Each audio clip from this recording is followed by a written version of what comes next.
அப்ப நீங்க இன்னைக்கு போறீங்க, எங்கேயாவது வேட்பாளரை ஒரு வண்டியில ஏத்தி பக்கத்துல இருந்து அறிமுகப்படுத்துறாரா சார் வேட்பாளரை? எங்கேயுமே இல்லையே சார். வேட்பாளரை கூட நீங்க கூட நிறுத்தி அறிமுகப்படுத்த மாட்டேங்கிறீங்களே. அப்ப நீங்க எல்லா இடத்துலயும் விஜய தெரியுமா? விஜய தெரியும். நீங்க வேட்பாளரை தெரியணும்ல சார். ஒரு அறிமுகம் வேணும். அறிமுகம் வேணும்ல. அந்த வேட்பாளரை அறிமுகப்படுத்துறது கூட நீங்க தயங்குறீங்க. அப்போ அப்போ எந்த இடத்துல உங்களுடைய அரசியல் நிலைப்பாடு? அப்ப வந்து இன்னைக்கு வெறும் விசில் விஜய்ங்கிறதுக்காக போடுவாங்களா? போடுவாங்க. யார் போடுவாங்கன்னா, அவருடைய ரசிகர்களும், தொண்டரும் போடுவாங்க. அப்ப இன்னைக்கு ஒட்டுமொத்தமா இன்னைக்கு வந்து அவர் ஜெயிக்கிற அளவுக்கு அந்த சதவீதம் 10 பெரிய கேள்விக்குறி சார். அதை இவர் நல்லபடியா பண்ணியிருந்தாருன்னா, ஃபர்ஸ்ட் எலெக்ஷன்லயே ஒரு பெரிய யாரும் செய்யாத ஒரு சாதனையை இவர் சொல்ற மாதிரி 50 வருஷத்துக்கு ஒரு தடவை எலெக்ஷன்றாரு பாருங்க. அந்த மாதிரி ஒன்று செஞ்சு காமிச்சிருக்கிறதுக்கு வாய்ப்பு பிரதானமா விஜய் அவர்களுக்கு இருந்துச்சு. ஒரு தலைமுறையை மாற்றுவதற்கான தேர்தல்ங்கிற மாதிரி அந்த வாய்ப்பு விஜய் அவர்கள்ட்ட இருந்து கை நழுவ விட்டது அவரே தான்.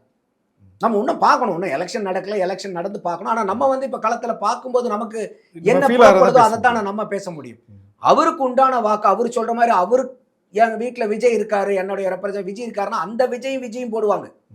ஆனா அது ஒவ்வொரு வீட்லயும் இருக்காங்களாங்கிறது கேள்விக்குறி.